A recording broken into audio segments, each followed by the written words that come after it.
docente. Desde estrategias revolucionarias de enseñanza hasta historias inspiradoras de éxito en el aula, es hora de encender la chispa de la innovación con nuestro podcast Alma Docente. Y el aula nunca volverá a ser la misma. Recuerden, un episodio a la vez. Bienvenidos todos, soy su presentador y amigo Gus Rivera. Acompáñenos a presentar el Alma Docente del día de hoy. Lucho por una educación que nos enseñe a pensar y no por una educación que nos enseñe a obedecer. Paulo Freire. Hoy nos acompaña el doctor Hugo Damián Vázquez Aguilar, maestro en Derecho Constitucional y Amparo, doctorante en Educación, así como director de distintos niveles educativos. Un docente empático e inclusivo que piensa que la familia es vital tanto para la sociedad como para el desarrollo del ser humano. Estamos felices de tenerlo hoy con nosotros para compartir sus experiencias y sus conocimientos. Démosle un fuerte aplauso, por favor, a nuestro invitado de esta noche. Bienvenido, maestro Damián. Gracias, muy amable, es un gusto estar aquí, saludarlos, los presentes y a tu auditorio, y como siempre, pues un privilegio poder compartir. Gracias. Sabemos que está bien ocupado, maestro, pero a pesar de eso, se dio un espacio con nosotros. Pues vamos a empezar, maestro, un poquito que nos platique de su trayectoria. En la presentación dijimos un poquito que es abogado de profesión, pero mucha preparación que le respalda en la parte de la docencia. ¿Nos puede platicar un poquito su trayectoria, por favor, a nosotros, aquí a la audiencia? Yo creo que hoy en día el gran reto precisamente es entender la urgente necesidad de tener una preparación en cualquier ámbito, que tengas una vocación o que tengas por ahí un llamado social. Y en mi caso, bueno, comencé efectivamente con una formación académica dirigida en dos procesos, uno en el ámbito jurídico y otro en el ámbito educativo. En mi paso por la rama jurídica, pues he tenido alguna experiencia más en el derecho familiar y en el derecho penal.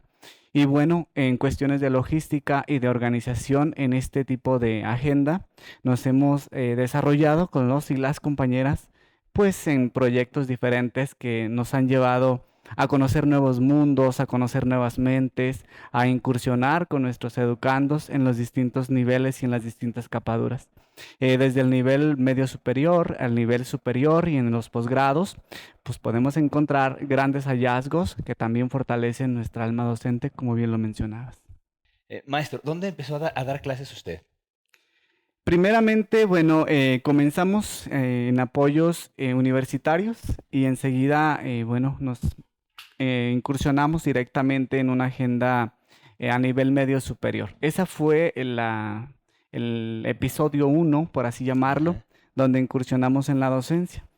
Primeramente como docente en el ramo de las ciencias sociales y en algunas aperturas de una asignatura que en su momento se llamó Individuo y Sociedad, enfocada mucho a la cuestión de los valores y la inserción de estos en la médula social. Y posteriormente, bueno, pues como administrativo dentro de una cadena importante en el Bajío. Y bueno, pues duramos 5 años por ahí liderando una preparatoria y siendo apoyo para muchos de los jóvenes en sus proyectos de vida y también para las familias que así lo requerían. Excelente, gracias, maestro. Sabemos que gran parte de ahorita de su formación y de su vocación, como usted bien lo mencionó, es justamente la preparación constante. Y en ese enfoque familiar, ¿qué tan importante ha sido la influencia de la familia en su vida y cómo lo transmite para los alumnos, maestro? Yo creo que hoy hay una disyuntiva muy interesante a reflexionar en torno a lo que significa la familia. Hoy tenemos diferentes opiniones al Modelos. respecto, Sí. diferentes modelos y diferentes acentuaciones en este concepto. Pero a mí me parece importante rescatar que, bueno, los valores familiares, indistintamente de cómo se componga o cómo entendamos que se compone esta familia, deben prevalecer siempre hacia la honestidad, hacia el amor, hacia la empatía con los demás y sobre todo hacia una empatía con la situación de este mundo globalizado.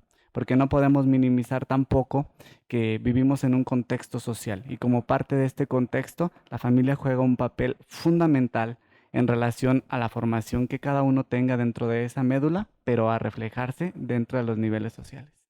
Ok, entonces en ese sentido, la inserción o la parte de la familia dentro de la educación de los muchachos es de capital importancia, ¿verdad? Nosotros en nuestro nivel, y les comparto, la mayoría de los que estamos aquí presentes, somos maestros de secundaria. Y una de las grandes dificultades es justamente hacer partícipes a los padres de familia que se involucren verdaderamente con la educación de los muchachos.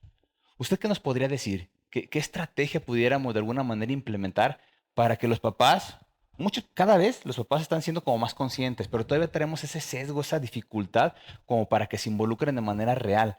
Porque a veces, y lamentablemente así lo mencionamos y a lo mejor en los consejos técnicos lo platicamos, a veces solamente nos ven lamentablemente como una guardería y nos los avientan, nos los dejan y háganle como puedan. Inclusive edúquenlos ustedes. Y no es así.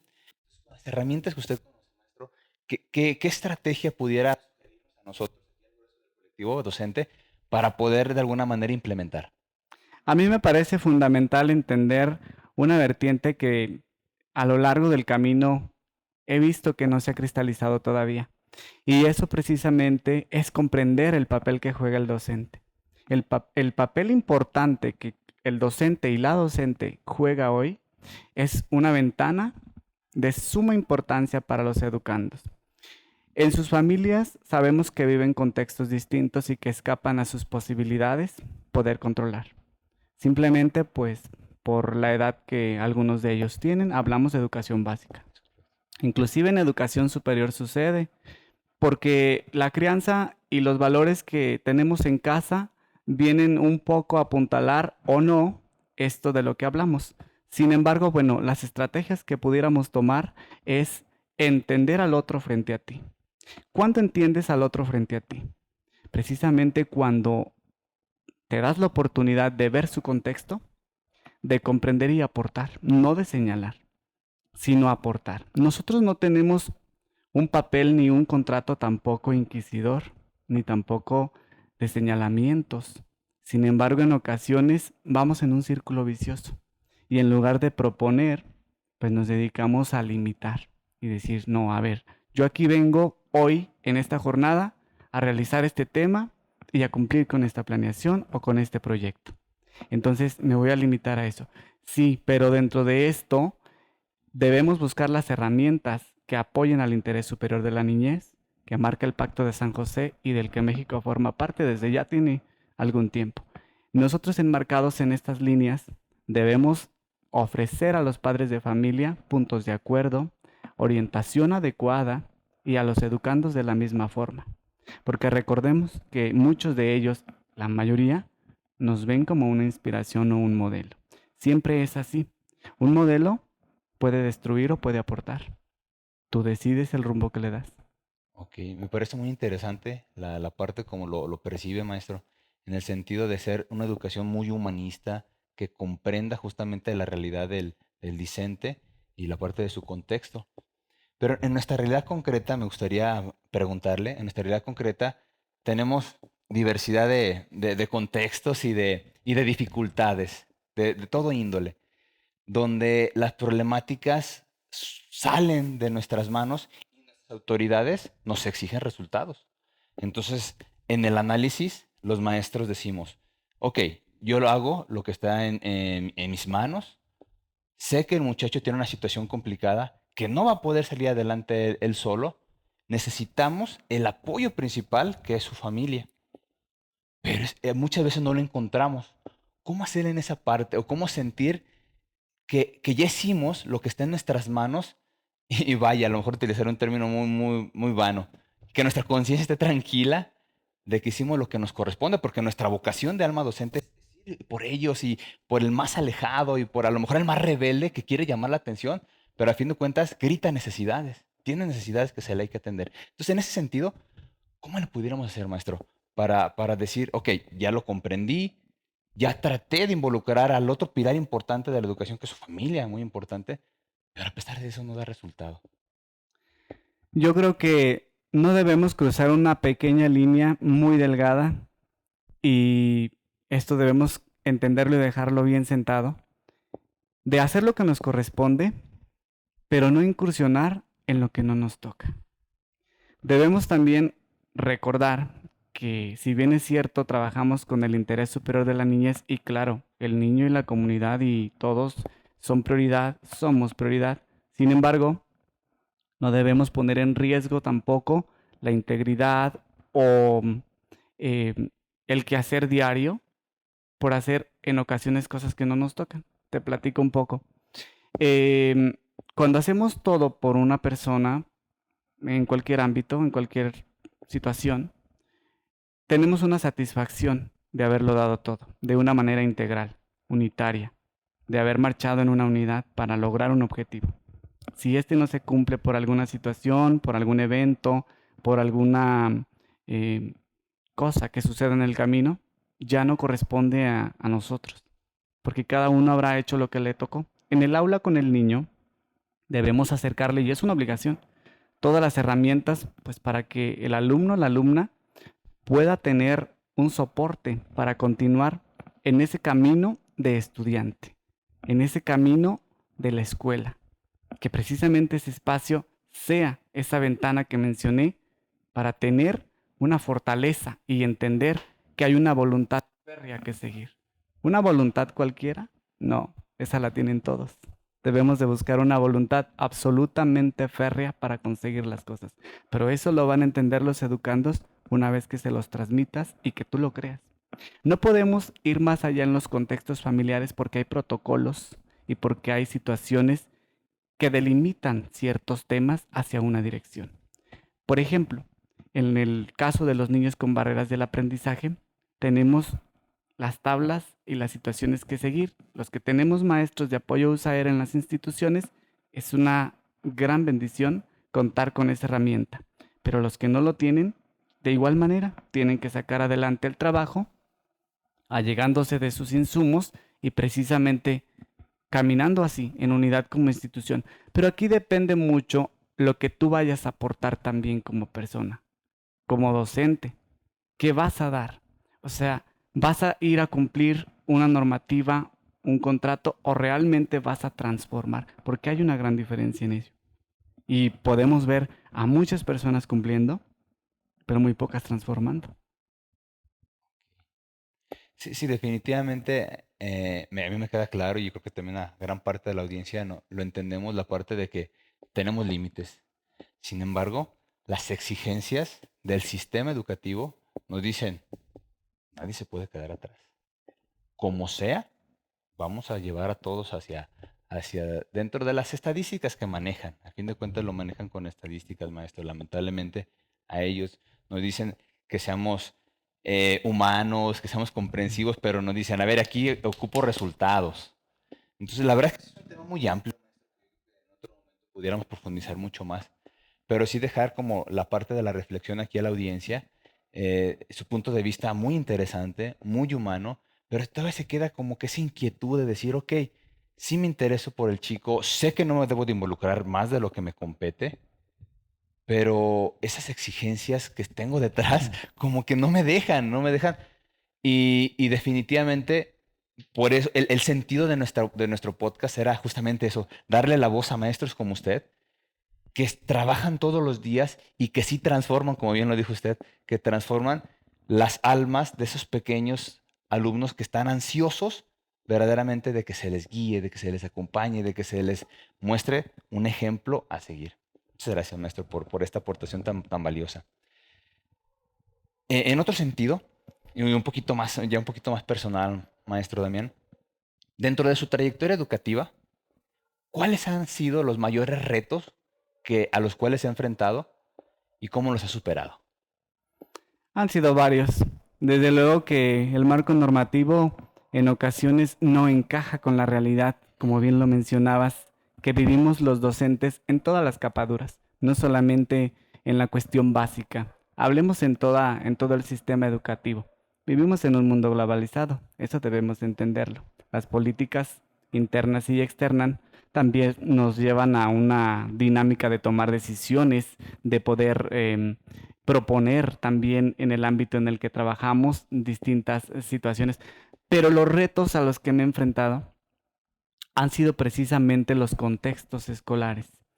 Mm, Desde familias que tienen los recursos muy limitados, ese es un gran reto, porque aún así debemos pues estar ahí para apoyar a los educandos, pero cuando no van a la escuela por situaciones personales, es todo un reto porque debemos acercar a ellos también esas temáticas y esos contenidos de la misma forma que a los otros.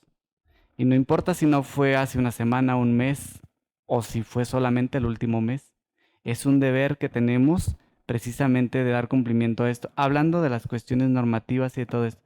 Pero me parece importante también mencionar la ausencia de valores en muchas personas, profesionistas y no profesionistas, y a nivel social, que ya hemos dejado de lado, por entender un tema que hemos dejado abandonado sobre el respeto a la otra persona, sobre el respeto por su trabajo, sobre el respeto por sus acciones y sobre el ánimo que debemos inyectar precisamente todos los días a los compañeros y las compañeras, en el respeto que cada uno merece, ¿no? Yo decía hace unos días con alguien, se respeta siempre la investidura en las personas. Podemos discrepar en las opiniones y siempre es muy saludable también discrepar porque aprendes. Sí, Sin embargo, no debes perder el respeto y ese se debe mantener. Pero hay una gran dificultad, cuando tú mantienes esta postura y cuando ves que no es o no hay una reciprocidad. Dices, y aquí pudiera perderse el tema entre cómo actúo. Entonces, si yo te oferto una dinámica de respeto y de amabilidad, pero no hay una concordia, ¿cómo podemos caminar? Pues simplemente así. Es una situación que depende de ti. Lo demás no lo puedes controlar y no es algo que te va a calificar a ti, ni como profesionista ni como persona. excelente, maestro. ¿Alguna anécdota, algo que le haya marcado a lo largo de su trayectoria? Y digo marcado de manera general, pues de manera positiva, de manera como un reto de aprendizaje, algo que nos quisiera compartir. Me parece que hablando de la educación y las barreras del aprendizaje y puntualizando el espectro autista, en este punto tuve una experiencia muy importante con una familia, un educando que atendí en su momento y que tenía unas condiciones, ya un trabajo realizado por los docentes que me antecedieron. Sin embargo, las condiciones no correspondían a el grado en el que se encontraba en la actualidad. Yo lo tomé, es primaria alta, y pudimos transformar un contexto y aprender ambas partes, porque la mamá lo acompañaba a la institución y entonces yo veía que le daba un apoyo muy importante, pero veía que no avanzaba en absoluto el educando. Hicimos un acuerdo donde ya no lo iba a acompañar, sino solamente lo iba a llevar. Y íbamos a establecer unos horarios para que él pudiera estar en la escuela ese tiempo. Si había una complicación, estaría al pendiente y de inmediato se le iba a notificar para que regresara y poder tener la situación controlada. Tuvimos una gran respuesta cuando le dimos la oportunidad a este estudiante de que fuera un poco más autónomo en las decisiones y en el quehacer educativo que a él le tocaba.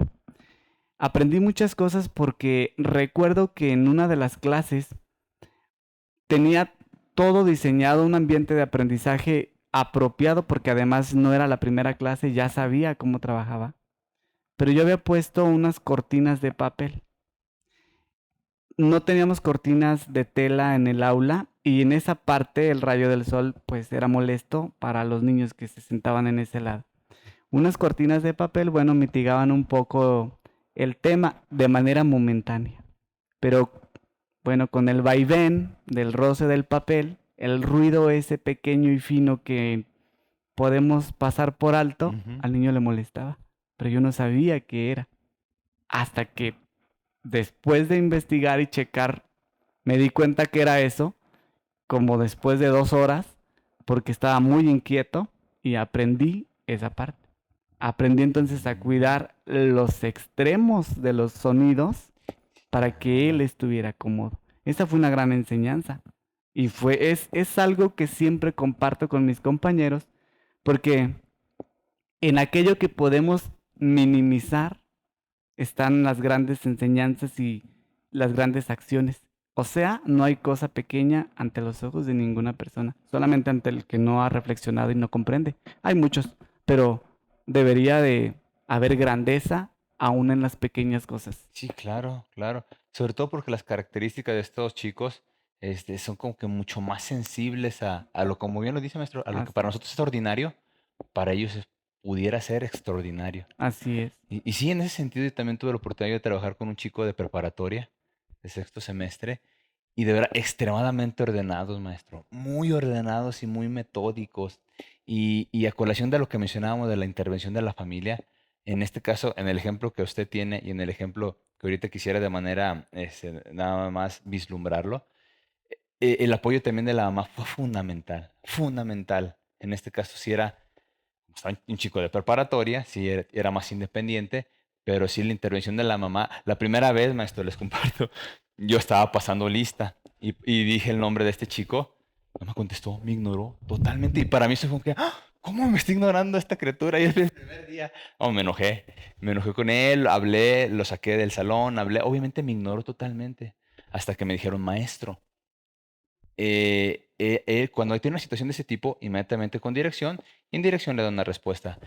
El director después me comentó que inmediatamente cuando no quiera hacer caso, decirle, le voy a decir a tu mamá. Y con eso actuaba de manera ordenadísima, maestro. De verdad, fue impresionante. También me enseñó mucho la parte de la cercanía, del contacto. A mí me sorprende el orden, maestro, de verdad. Una libreta perfecta, maestro. El nombre, la fecha, el título, los márgenes, la caligrafía. Y siempre escribía con lápiz. Yo les pido que escriban con pluma. Él no. Siempre escribía con lápiz porque me decía, profe, si me equivoco, no voy a querer un manchón en mi libreta. Así, con ese sentido de responsabilidad y de perfección que me dejó maravillado. Egresó hace algunos años y de verdad es maravilloso esa parte. Entonces también entiendo un poquito la parte de cómo impactan en nuestra vocación como docentes estos chicos. Y a veces, en lo personal, no estamos capacitados como para poder atender a la gran diversidad de estos estilos que tienen estos chicos. Pero muchas gracias, maestro. Para ir un poquito ya cerrando esta parte de la intervención, maestro, sabemos que participó en un congreso de la familia, primer congreso de la familia, ¿no? Me comentaron algo así. Así Nos es. quisiera compartir un poquito de qué se trata y el nombre correcto, maestro, porque usted me corrija, donde intervino, pues nos dicen que de manera muy puntual y de manera protagónica. ¿Nos pudiera compartir, maestro? Gracias. Sí, en referencia al año 2009 aproximadamente, se comenzaba a separar el código familiar de lo que es el código civil. En su momento no teníamos un código familiar como tal, comenzaban algunas entidades federativas como a delimitar. En el caso que yo participé, efectivamente coordinamos un congreso, el primer congreso de derecho familiar, Ok. para poder entender estos contextos y todas las situaciones que encierra la familia y pues el marco legal y cómo venía ahora la situación. Una gran experiencia, una logística para organizar este evento y tuve la presidencia en ese congreso. Fue una experiencia extraordinaria.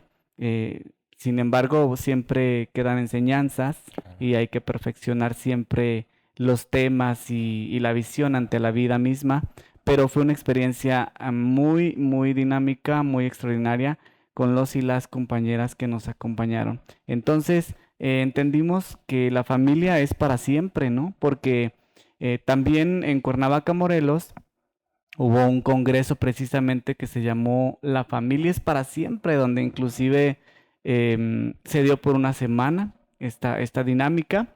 Y bueno, después tuvimos un destello de réplica, pero fue la familia pilar fundamental en la sociedad. Por eso nosotros entendemos y creemos que la familia es ese pilar fundamental Claro. que sostiene a cualquier sociedad. Sí, desde luego, Sí. maestro. Y nosotros en nuestro quehacer cotidiano lo hacemos patente.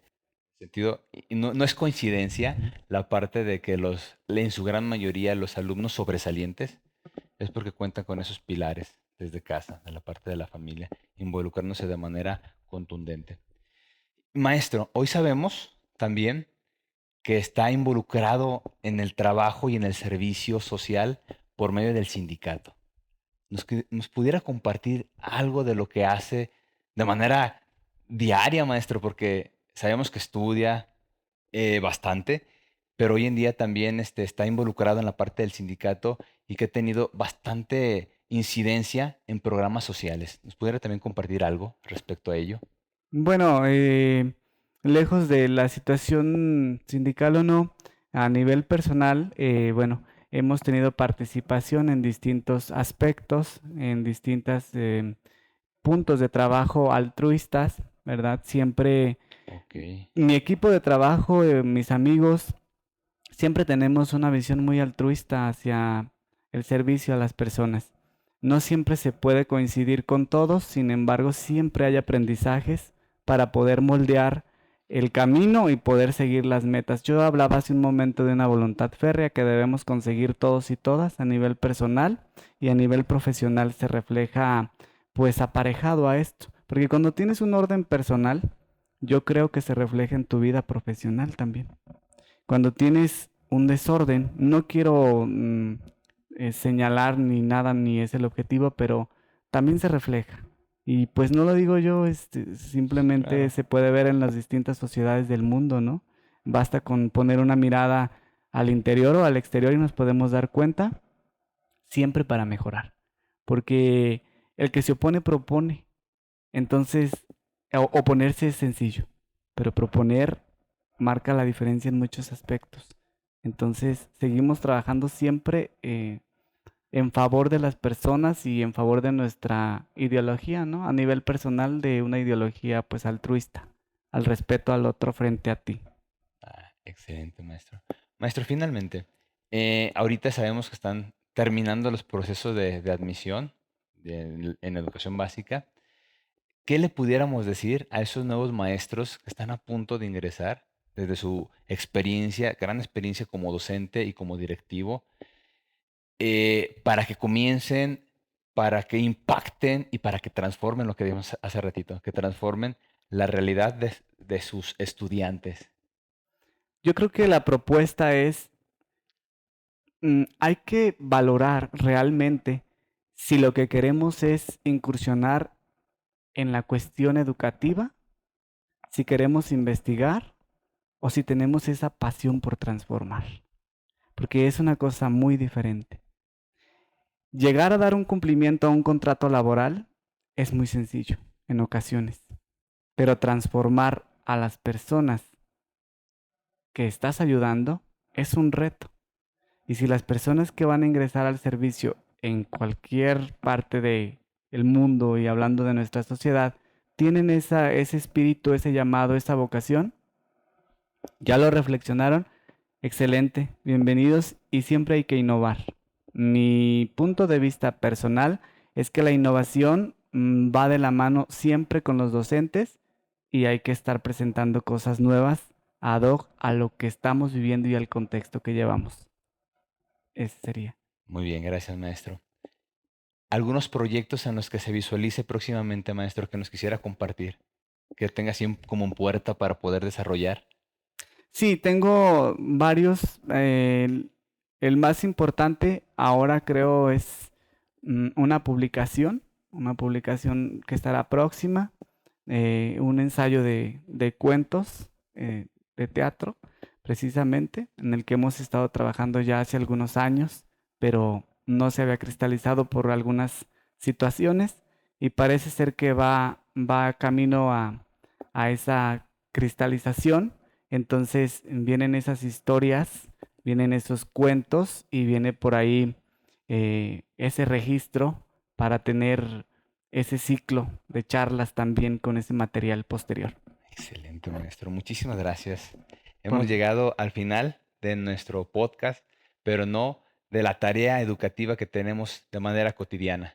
Agradecemos a todo el equipo de colaboradores que con su trabajo, con su esfuerzo, con su dedicación, impactan de alguna o de otra manera a esta labor educativa tan loable. Agradecemos siempre la cercanía y la compañía de Angie, de Erandi, de Katy, de Irazú, de Emanuel y desde luego de Amici.